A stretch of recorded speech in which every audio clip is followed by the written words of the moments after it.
Bonjour à tous et bienvenue à cette session d'Outlive Paris consacrée à Atlas Search Query Avancé. MongoDB Atlas, c'est une plateforme as a service de MongoDB et le search, c'est la fonctionnalité de full text search que nous avons intégrée dans l'offre MongoDB Atlas.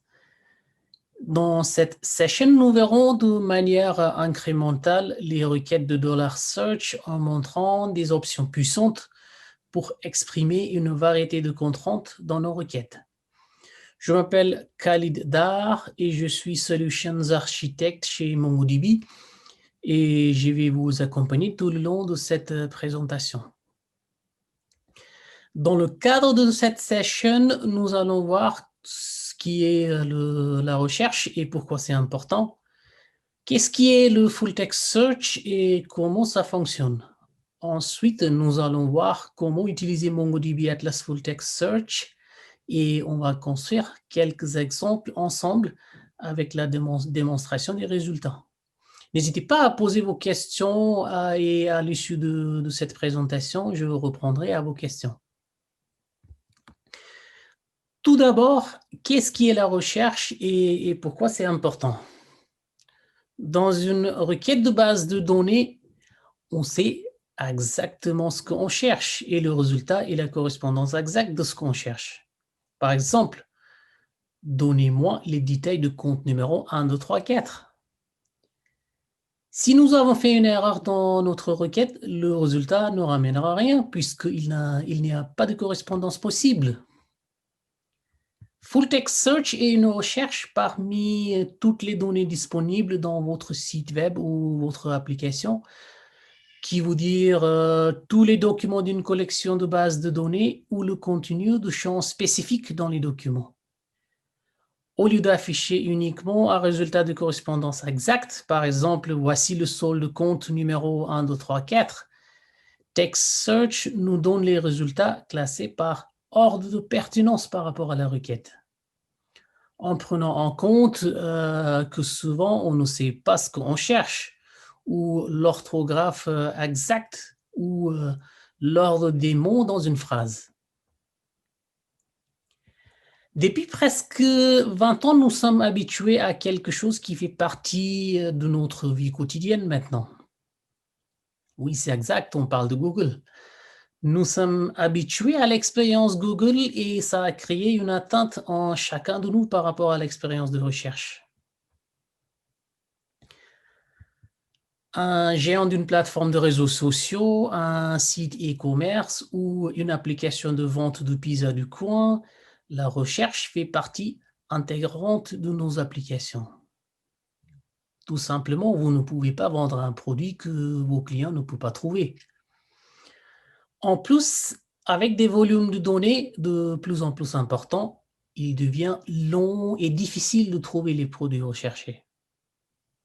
Une fonctionnalité de recherche de qualité peut vous aider à différencier vos produits en montrant à vos clients exactement de ce qu'ils cherchent ou ce que vous voulez leur montrer. Alors, comment on sait qu'est-ce qui est une bonne recherche ou d'une mauvaise recherche? D'une certaine manière, nous avons une partie de notre cerveau qui exécute une sorte de contrôle qualité sur des sites web ou des produits. Et c'est quelque chose que nous utilisons pour former notre opinion sur la légitimité d'un site web. Vous le savez quand vous le voyez. Et c'est pareil pour la recherche. Vous cherchez un élément et jugez la qualité de la recherche en fonction de la pertinence des résultats ou de la vitesse à laquelle vous obtenez ces résultats.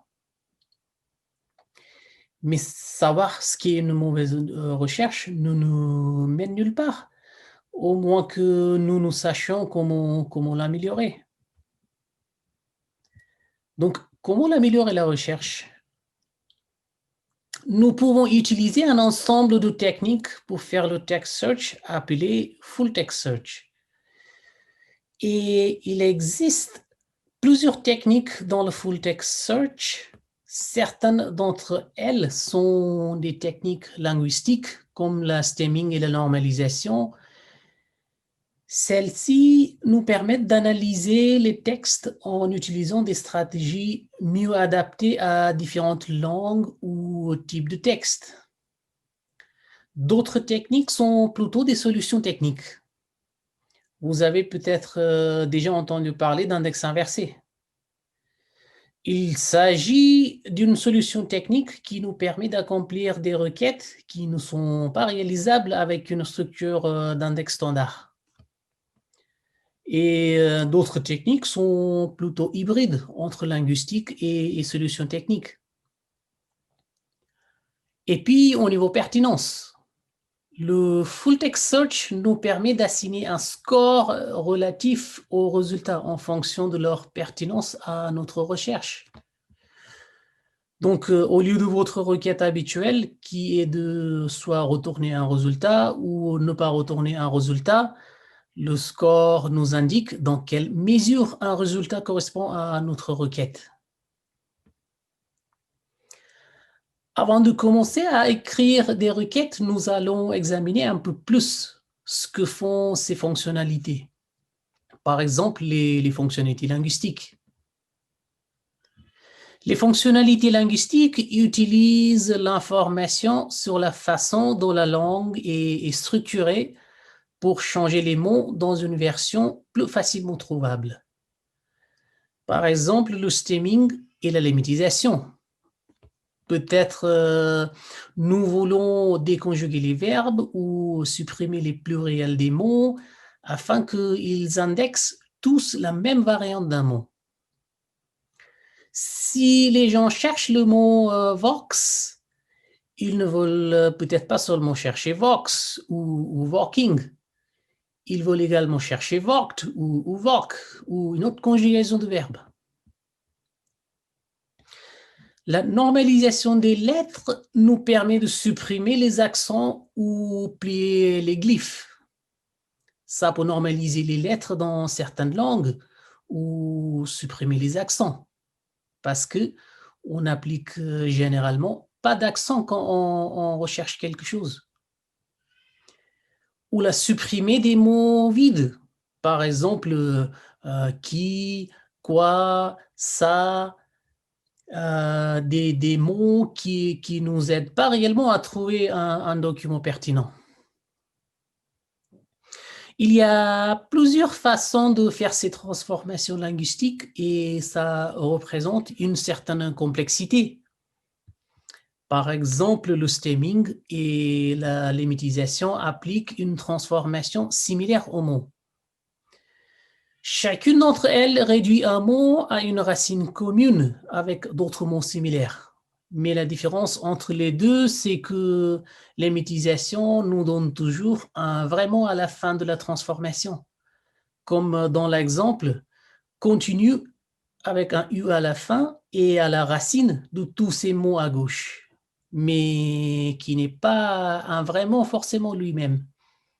Mais de l'autre côté de l'écran, continuer avec ER à la fin et un vrai mot. La normalisation est une autre transformation souvent utilisée.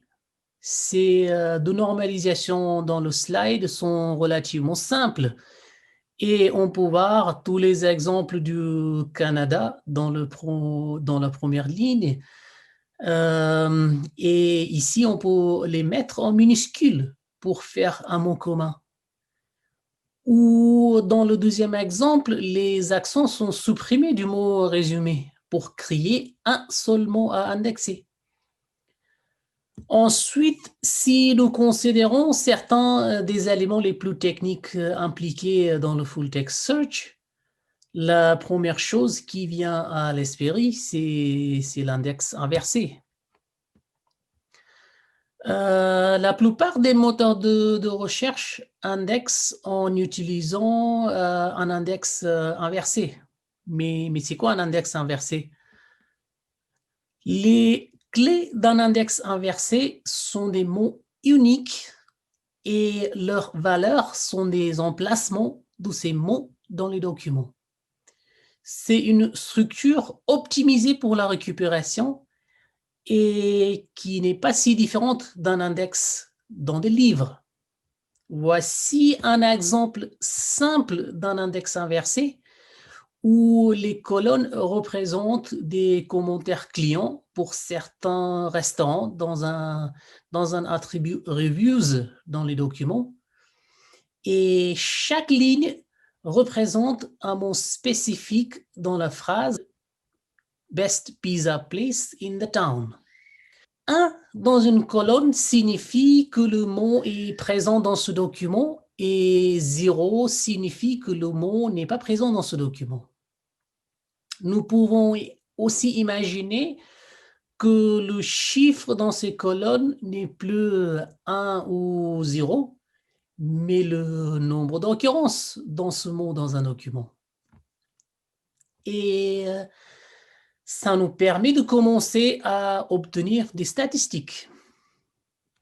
On commence à voir à quelle fréquence un mot existe, à quel point il est commun, et on peut obtenir combien de fois chaque mot est présent dans un document. Ce qui nous permet de définir une notion de scoring relatif. Dans Full Text Search, les mots très courants comptent moins que les mots moins fréquents. On peut l'interpréter comme le fait que les mots courants qui se produisent relativement fréquemment ne nous donnent pas beaucoup d'informations de ce qu'on cherche. Nous pouvons également combiner des clauses de recherche pour donner un score plus élevé à des clauses qui correspondent plus à nos critères que d'autres clauses qui correspondent moins. Et on peut aussi donner un score partiel par fuzziness aux mots qui sont proches de la requête.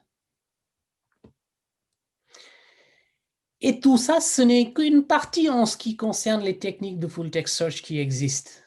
Et on peut dire que ces techniques de full text search ne sont pas super compliquées, mais elles ne sont pas si simples non plus.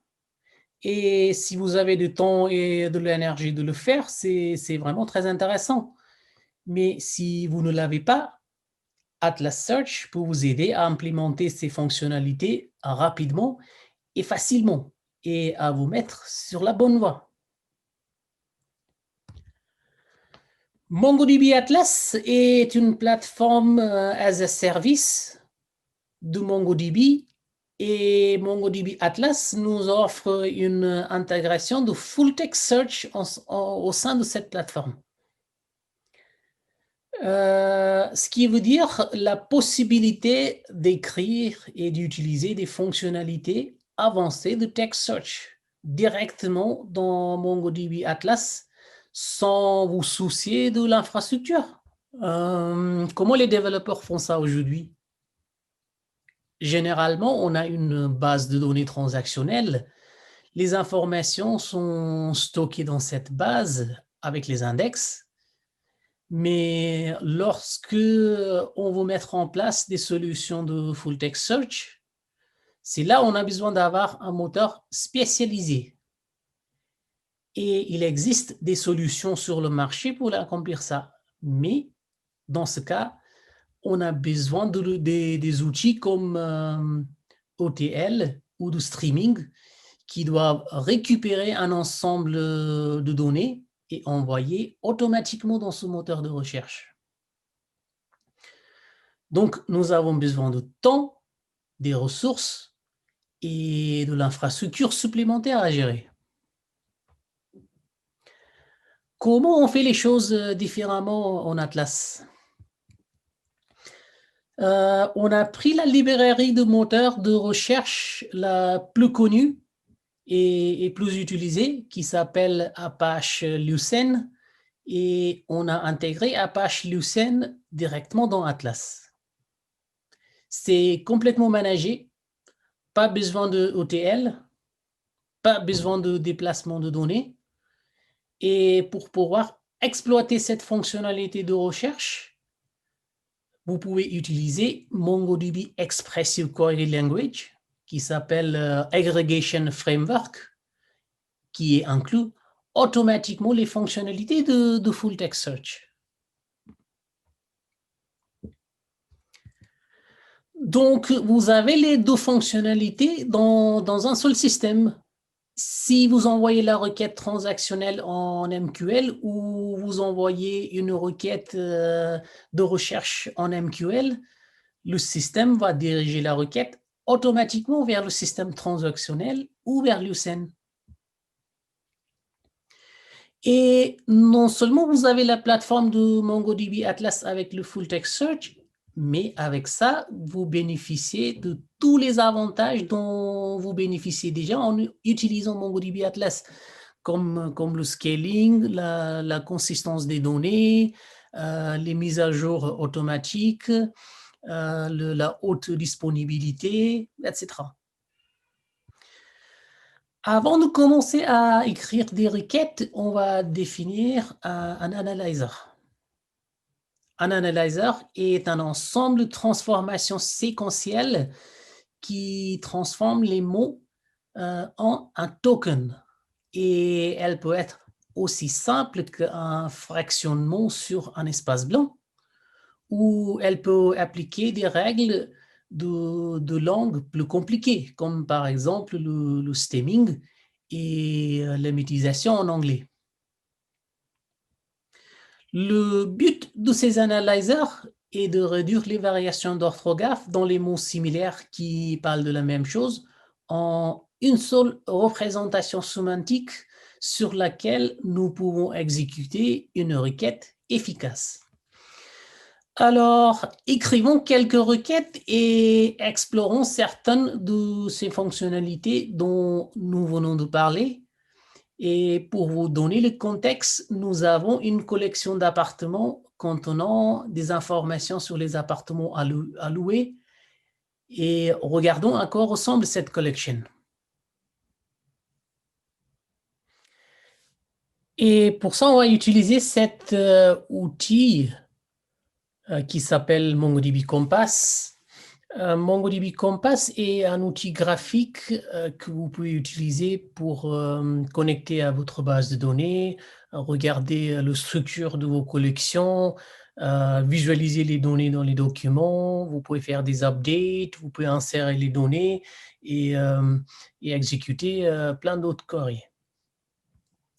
Et la collection, elle ressemble à ça. C'est un document présent dans notre collection avec plusieurs attributs, les champs présents dans le document. Par exemple, la description, par exemple, notes.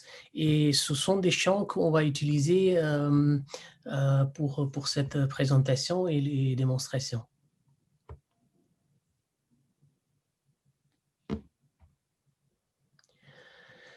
Nous allons créer une requête ici et voir comment nous pouvons exécuter une requête de recherche en Full Text Search sur MongoDB Atlas. Nous allons donc commencer par l'opérateur texte. Cela va analyser les termes de recherche de votre requête et puis faire la requête finale avec le texte analysé. Un exemple de requête sur cette collection peut ressembler à ça. Ici, nous cherchons trois mots différents, Sea View, 3 bedrooms et spacious. Et nous avons description comme query path, qui est un attribut dans notre document. Le path est utilisé dans une recherche pour chercher dans un attribut spécifique et optimiser votre requête pour la performance. Mais on peut chercher dans plusieurs attributs ou même partout. Ici, le système analyse 3 mots, exécute 3 requêtes parallèles avec leur forme analysée, puis note ces termes avec des stratégies que nous avons discutées précédemment. Et ensuite, nous retournons ces résultats par ordre de pertinence décroissante. Il y a plusieurs façons différentes de le faire. On ne va pas aborder tout ici maintenant, mais parmi eux, l'utilisation de plusieurs analyseurs pour le même attribut en même temps. Puis, combiner les scores de ces deux requêtes parallèles. Nous pouvons aussi configurer différents paths à analyser différemment. Par exemple, nous pouvons interroger le path description, comme on a fait précédemment, avec un analyseur anglais et un autre path avec quelque chose complètement différent. Si vous êtes intéressé par plus de détails, n'hésitez pas à suivre le lien indiqué ici. Une chose laquelle les gens s'attendent lorsque on exécute une recherche, c'est de pouvoir exécuter une requête contenant une petite faute de frappe. Si vous manquez l'orthographe d'un seul mot dans votre requête par une seule lettre, les gens s'attendent généralement à ce que le moteur de recherche soit capable de corriger cette erreur. Alors, comment faisons-nous cela? Gardons-nous les dictionnaires. Comment ferons-nous dans ce cas pour les mots qui ne figurent pas dans le dictionnaire? Les mots qui ne sont pas vrai vocabulaire, mais qui sont constitués des mots d'Internet. Le full text search aborde cela en utilisant un terme appelé fuzzy. Le fuzzy mesure à quel point un mot est similaire ou se rapproche d'un autre. Nous effectuons une recherche fuzzy en recherchant de nombreuses variantes d'un mot qui sont à une courte distance d'édition de mot original, où la distance d'édition est à peu près le nombre de modifications que vous devez effectuer pour changer un mot A en mot B. Une modification peut consister à ajouter ou supprimer une lettre. Des mots plus éloignés auraient plus de lettres ajoutées ou supprimées. Donc, regardons notre dernière requête qui permet d'ajouter une option et de rendre nos termes de recherche fuzzy. Voici à quoi ressemble d'une option fuzzy dans la recherche Atlas. C'est une requête qui permet une addition ou moins avec les termes recherchés en chaque mot d'entrée. Il s'agit d'une requête assez puissante pour pouvoir s'exécuter avec peu de travail. Regardons donc dans Compass à quoi se ressemblent ces requêtes qu'on vient de voir. J'ai copié cette requête qu'on vient de voir ensemble ici et la requête qui est là à la gauche de mon écran. Et à droite, c'est les résultats qui sont retournés. Donc, comme vous voyez, il y a plusieurs résultats qui correspondent. Donc, ce qu'on a fait, on a utilisé un autre opérateur qui s'appelle $limit pour limiter mes résultats à 5. Et puis, j'ai fait un $project qui nous permet de juste voir les champs ou juste retourner les champs dans les résultats qui nous intéressent plutôt. Dans ce cas, le champ description. Et comme vous voyez là, je vois bien les mots bedroom, third bedroom, partial sea view qui sont retournés dans mes résultats. Et si vous avez remarqué, j'avais fait exprès de laisser une erreur. J'avais, au lieu de dire room avec deux O, j'ai mis 3 O dedans. Et j'ai quand même pu chercher mes résultats.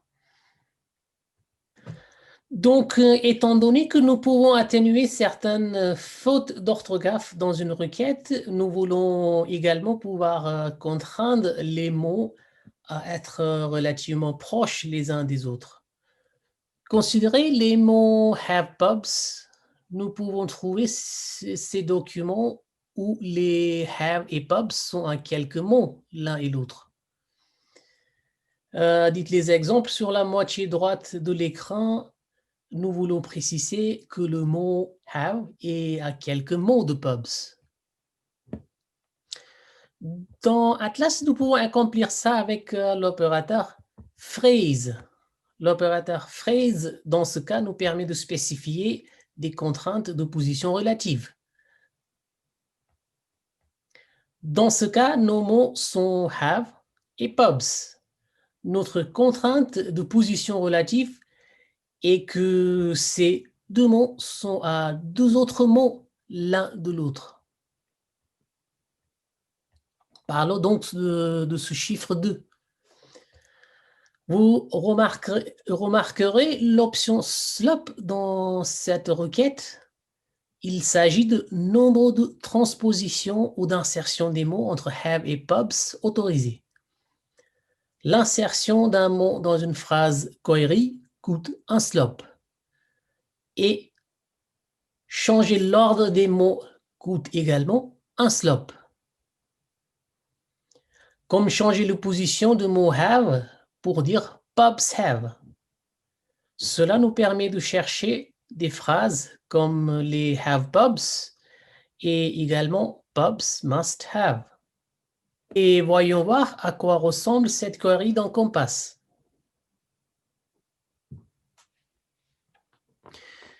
J'ai copié cette query encore ici et les résultats sont retournés à droite. J'ai encore limité les nombres de résultats à 5 et j'ai fait un $project sur un champ notes. Et on voit tout de suite là que les mots nice to have pubs et have some pubs ont été trouvés et avec leur score.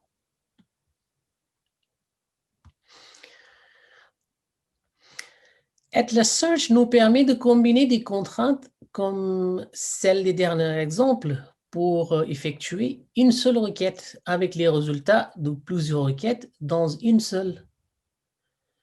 Nous pouvons joindre plusieurs contraintes grâce à un nouvel opérateur appelé le compound operator. Dans cette requête, nous avons pris notre dernière requête fuzzy et l'avons placée à l'intérieur d'une liste de clauses should dans un opérateur compound. Un opérateur compound permet 4 types de clauses différents. Must, must not, should et filter. Les clauses must sont notées et doivent absolument correspondre à un résultat à retourner. Les clauses must not ne doivent pas correspondre dans le résultat retourné. Les filter clauses sont différentes parce qu'elles ne sont pas notées, elles ne contribuent pas au score. Ici, nous prenons l'opérateur phrase que nous venons de voir précédemment et ajoutons dans une query must. Chacune de ces deux options, must et should, contribuera au score. Nous pouvons déterminer comment nous voulons que nos documents doivent satisfaire ces contraintes. Nous avons fait cela de manière à pouvoir composer arbitrairement différentes requêtes pour contribuer au score. Et on va encore aller dans Compass et voir à quoi ressemble cette query. J'ai copié cette query encore une fois et comme vous pouvez voir ici, should et must. Et encore une fois, on voit les résultats à droite avec le $project, cette fois sur deux attributs, description et notes. Et on voit bien dans les résultats que on a la partie description qui contient les 3 bedrooms et notes qui contient la phrase have some pubs et dans le deuxième résultat, nice to have pubs.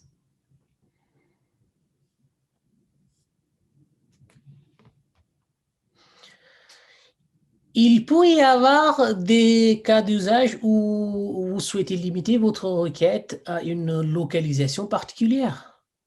Alors, regardons comment nous utilisons des informations géographiques dans la recherche.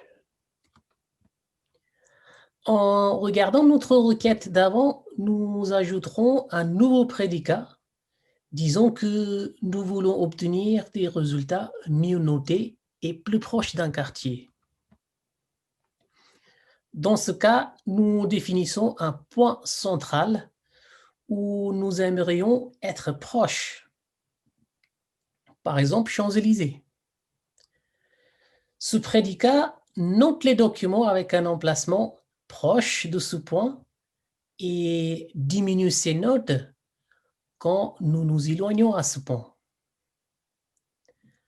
Le pivot nous permet de changer le score selon la distance d'un point en mètres, 1000 mètres dans cet exemple, de ce point central. Plus on est proche de ce point central, mieux le score. Et plus on éloigne de ce point central, moins est le score. Voyons voir à quoi ressemble cette query dans Compass. J'ai encore copié ma query finale qu'on vient de faire et cette fois avec l'opérateur near. Et j'ai fait le $project cette fois avec un attribut en plus, adresse. Et on peut voir ici que l'adresse correspond bien à point qu'on est en train de chercher.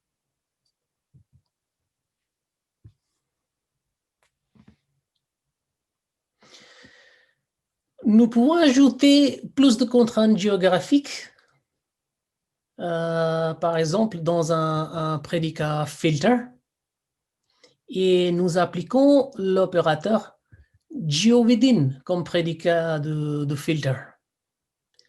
Cela limite nos résultats à l'intérieur d'une zone géographique rectangulaire définie par ses coordonnées de coin bas gauche et haut droite. Donc, on est en train de chercher les appartements qui se situent dans une zone rectangulaire définie par ces coordonnées. Et en plus des limites géographiques, nous pouvons ajouter des contraintes impliquant des nombres ou des dates. En regardant à nouveau notre dernière requête, nous ajoutons une autre clause, range. Nous utilisons l'opérateur range pour contraindre les chiffres ainsi que les dates. Ici, nous appliquons un range dont le loyer est inférieur ou égal à 120. Et regardons la requête en action sur Compass encore. Ici, j'ai pris ma dernière query et j'ai ajouté les deux dernières opérations qu'on vient de faire, qui est le GeoWithin et range. Et dans ce cas, vous voyez, comme notre query est bien plus précise, maintenant, on n'a plus beaucoup de documents dans les résultats. On a en fait juste un résultat. Et j'ai fait un $project et vous voyez bien ici que le prix est 80, qui est bien dans la limitation que j'avais spécifiée, moins de 120 $.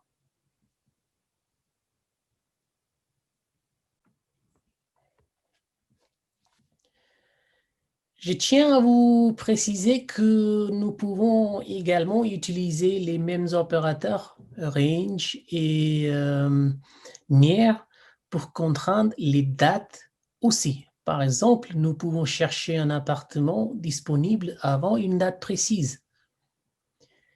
Et avec ça, c'était le dernier ajout à notre requête pour cette présentation.